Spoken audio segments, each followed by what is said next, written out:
Vote কেন্দ্রের ফলাফল গণনার সময় এই পুরো ব্যাপারটি পাবলিক ডিসপ্লের ব্যবস্থা করা, যে যিনি বিজিত হবেন এবং যিনি বিজয়ী হবেন, যিনি হারবেন এবং যিনি জিতবেন, তার প্রত্যেকে এই ঐতিহাসিক এই আয়োজনে এবং এই ঘটনায় বড় ভূমিকা আছে।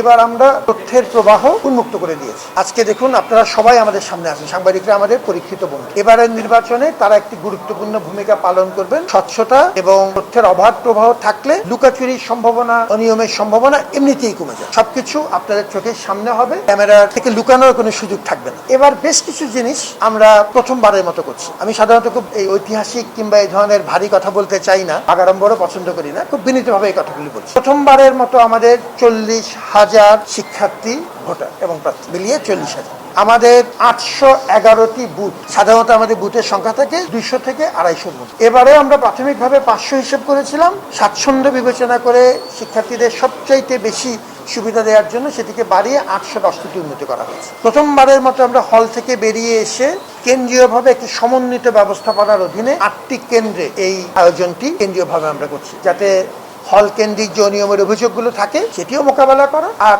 তুলনামূলক স্বাচ্ছন্দ্য ব্যবস্থা করা।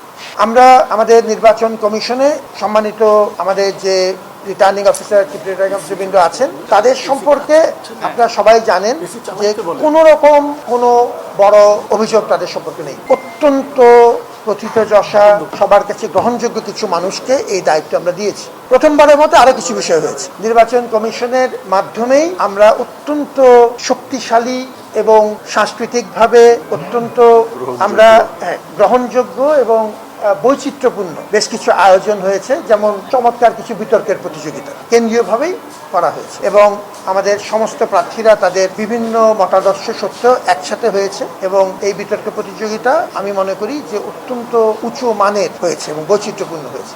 এর সাথে এবার আমরা চেষ্টা করছি ভোট কেন্দ্রের ফলাফল গণনার সময় এই পুরো ব্যাপারটি পাবলিক ডিসপ্লের ব্যবস্থা করা, যেটি বললাম সর্বোচ্চ স্বচ্ছতার চেষ্টা করতে থাকা। আমরা খুব আশা করছি এটি সবাই বুঝবেন যে যিনি বিজিত হবেন এবং যিনি বিজয়ী হবেন, যিনি হারবেন এবং যিনি জিতবেন, তার প্রত্যেকে এই ঐতিহাসিক এই আয়োজনে এবং এই ঘটনায় বড় ভূমিকা আছে। ডাকসু অত্যন্ত জটিল একটি প্রক্রিয়া।